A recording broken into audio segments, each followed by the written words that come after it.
The House in the Mist by Anna Katharine Green. Chapter 1. An Open Door.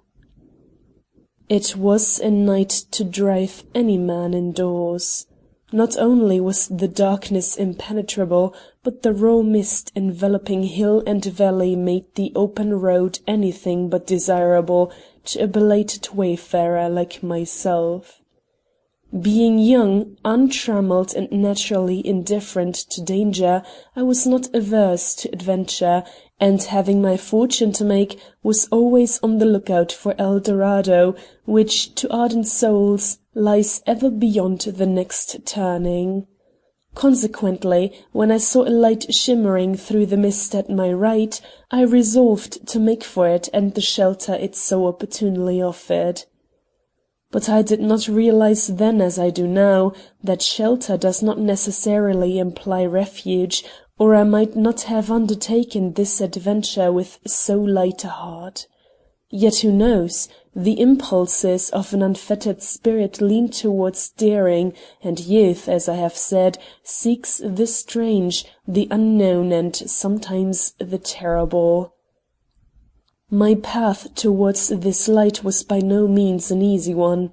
After confused wanderings through tangled hedges and a struggle with obstacles of whose nature I received the most curious impression in the surrounding murk, I arrived in front of a long, low building which, to my astonishment, I found standing with doors and windows open to the pervading mist, save for one square casement, through which the light shone from a row of candles placed on a long mahogany table.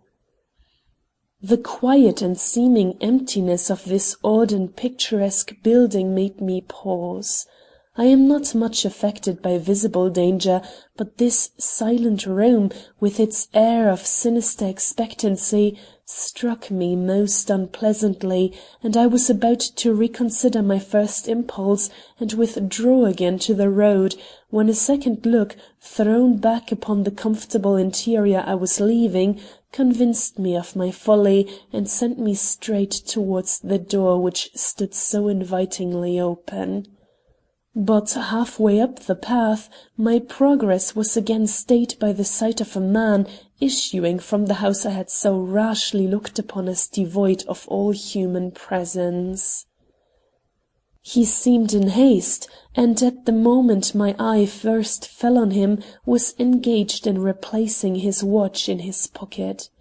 But he did not shut the door behind him, which I thought odd, especially as his final glance had been a backward one, and seemed to take in all the appointments of the place he was so hurriedly leaving. As we met, he raised his hat.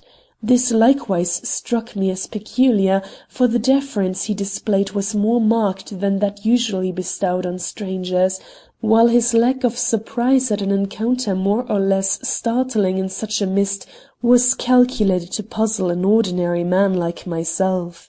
Indeed, he was so little impressed by my presence there that he was for passing me without a word or any other hint of good fellowship, save the bow of which I have spoken.